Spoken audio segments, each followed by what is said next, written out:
कुपवाड़ा के पहाड़ों और घने जंगलों के बीच दो गांव हैं, कुंगान पोशपोरा।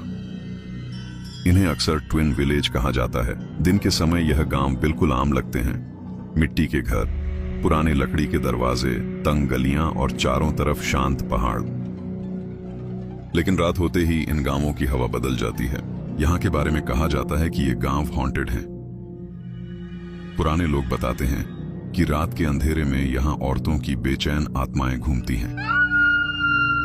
किसी को उनका चेहरा साफ दिखाई नहीं देता, लेकिन उनकी मौजूदगी महसूस होती है।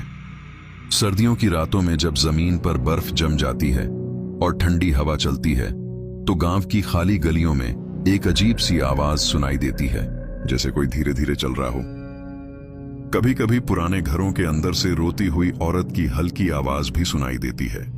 दरवाजे बंद होते हैं, खिड़कियां बंद होती हैं, फिर भी आवाज बाहर तक पहुंच जाती है। गांव के बीच एक पुराना चिनार का पेड़ खड़ा है।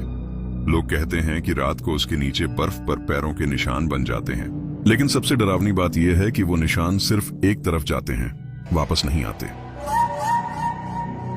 कभी कभी ऐसा लगता है जैसे फेरन पहनी हुई औरतें गलियों के कोनों पर खड़ी हैं, लेकिन जब ध्यान से देखा जाता है, वहां कोई नहीं होता, सिर्फ ठंडी हवा चल रही होती है। कई लोग कहते हैं कि रात के सन्नाटे में धीमी धीमी सिसकियों की आवाज भी सुनाई देती है, जैसे कई औरतें एक साथ रो रही हों। सुबह होते ही सब कुछ सामान्य हो जाता है, लेकिन कुंगान पोशपोरा की रातों के बारे में आज भी यही कहा जाता है कि जब अंधेरा पूरे गांव को ढक लेता है, तो उन गलियों में सिर्फ हवा नहीं चलती, बल्कि औरतों की बेचैन रूहें भी भटकती हैं।